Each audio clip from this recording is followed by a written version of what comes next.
جاہل اور عالم کے درمیان اتنا ہی فرق ہے جتنا کہ مٹی اور سونے کے درمیان۔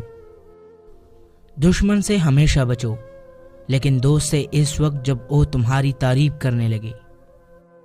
دو خصلتیں ایسی ہیں کہ ان کا علاج بہت دشوار ہے، ایک لوگوں سے طمع کا قطع کرنا، دوسرا اللہ تعالیٰ کے لیے عمل میں اخلاص پیدا کرنا۔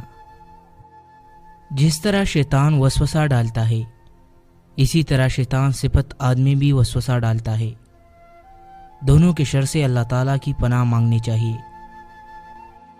جس کی عقل بڑھائی جاتی ہے، اس کا رزق کم کر دیا جاتا ہے۔ ایسے شخص سے علم حاصل نہ کرو جو علم کے بدلے دنیا کا طالب ہے۔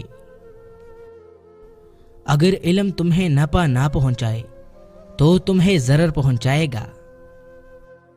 قرآن مجید ایک ایسا دریجہ ہے جس سے ہم اگلی دنیا کو دیکھ سکتے ہیں۔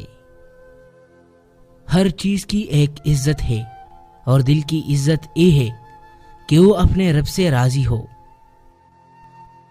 نیکی کے ہر کام میں جلدی اختیار کرو۔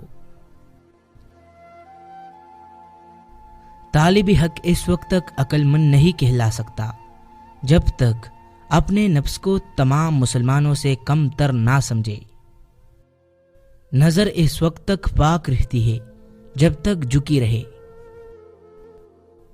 وہ شخص کتنا خوش نصیب ہے جس کے حصے میں اللہ تعالیٰ گمنامی لکھ دے۔ اگر کوئی شخص تمہارا حق غصب کر لے اور بغیر مقدمہ بازی کے اس کے وصولی کی توقع نہ ہو تو اس حق کو چھوڑ دو، کیونکہ تمہارے دین کے اس میں حفاظت ہے۔ میدا کی گرمی سے نجات چاہتے ہو تو کھانے کے بعد دہی کا استعمال ضرور کیا کرو۔